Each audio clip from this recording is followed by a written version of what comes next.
Hello everyone and welcome back to Destiny. This week we have the attack of the clones. With the faction rally we have some interesting weapons that are very similar if not identical to some other guns currently in the game. And before you even think about it, this is not a criticism towards reskinning weapons in a game. This is something that's been around since Destiny 1 and I'm not sure why everyone is up in arms. You had the gunsmith weapons, which is what the counterparts pretty much are, and then you had a crucible version and a faction version. Nothing new here, but this is all made okay because the stats and perks are vastly different with a few minor exceptions. So in this video we're going to take a look at a few pairs of weapons that are very similar and see which ones pull ahead. Let's get into it.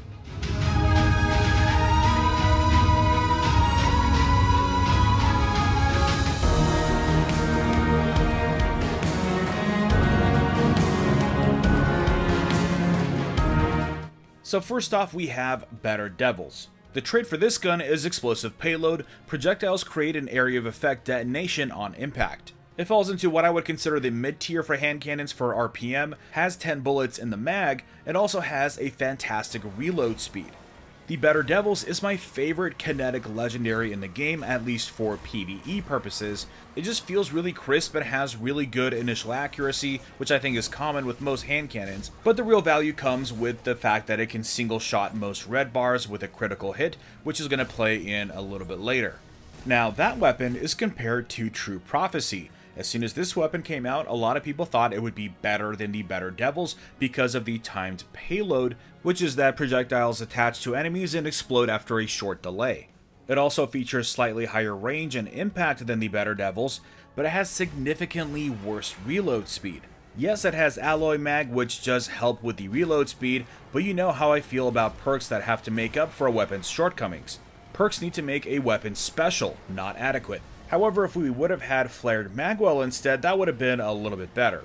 Now, in regards to the timed payload perk, they do less damage, and I would rather have the certainty of getting that damage right away. Plus, like I mentioned, the Better Devils already gets the one-hit kill with the crit, so the extra impact is a little wasted for most PvE encounters. Also, the rate of fire is just slow enough that it falls out of what I'm comfortable with and what feels good with hand cannons.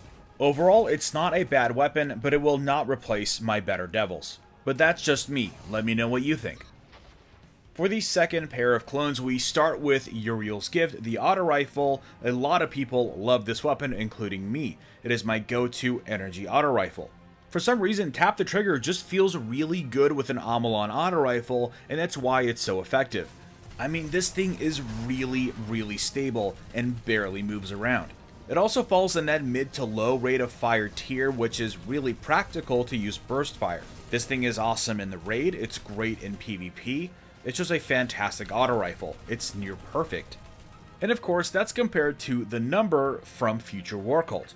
The main difference here is that the trait is high impact reserves, which rounds at the end of the magazine deal more damage. It's not a whole lot of damage, but it's enough to make a difference.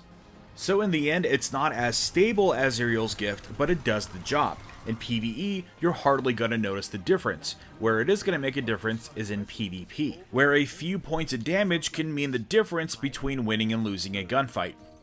The number is a solid auto rifle, and sadly I was looking forward to maybe a higher rate of fire weapon just to see what it would look like with Amalon. This is a little too close for Uriel's Gift, so it's not going to be able to replace that weapon for me, but I will keep it around for an alternative element in case I need it. And that brings us to the grand finale of faction weapon clones, and we start with Mida Multitool. This weapon was beloved for Destiny 1, its perks are okay, but it's really about how the weapon is tuned. In Destiny 2, it's proving to be a lot of Crucible players' bane of existence simply because it seems to be the best weapon choice for a lot of people, or for those who like to hang back and not rely on a lot of aggressive gunplay. Bungie currently does not have any plans to change the tuning of this weapon, and that's for good reason because there are plenty of weapons that can counteract it, and I fully agree. However, it doesn't help that there is a clone to this weapon called Pleiades Corrector from Amalon, and of course again from Future War Cult. It has very similar stats to the Mida Multitool, but it also has the Rampage perk which will help especially in PvE. Here you can see it behaves very similar to the Mida Multitool. The advantage here is that it is an energy weapon. Not only that, but it's also a legendary weapon instead of an exotic, and that's where I think it's going to be able to pull ahead from the Mida Multitool. And that's purely because you're going to be able to equip the kinetic of your choice for your primary slot, and then have this in your back pocket, and it's always going to be that Mida Multitool you can use without being restricted by your kinetic slot. Also, it's great for taking people out of their super. Since energy weapons do more to those in super, this can actually be an excellent tool against that. You can see someone popping their super from far away and have plenty of time to take them down. Those same choices also make this a really great choice for PvE, which is where I think the Mida falls apart a little bit. The exotic perks don't really make it worth your exotic slot, and for scout rifles, they're just better PvE choices out there. I'm not a huge fan of the Mida Multitool, but I'm a gigantic fan of Almalon scout rifles because they just feel so good. So this is a winner in my book, and is the only one of the quote-unquote clones that I actually feel is better. And that brings us to the end of the video. There are a lot of weapons out there. Again, it's not a criticism towards reskinning. Reskinning's been there since Destiny 1. It's nothing new.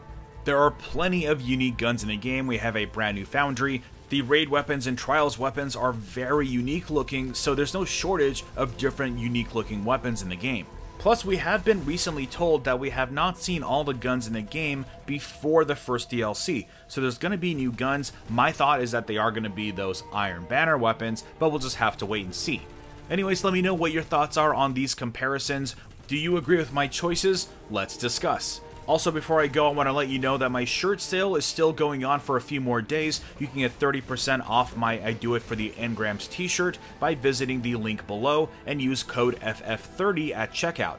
Aside from that, drop a like if you enjoyed this video and subscribe for more Destiny content. And I will see you all next time.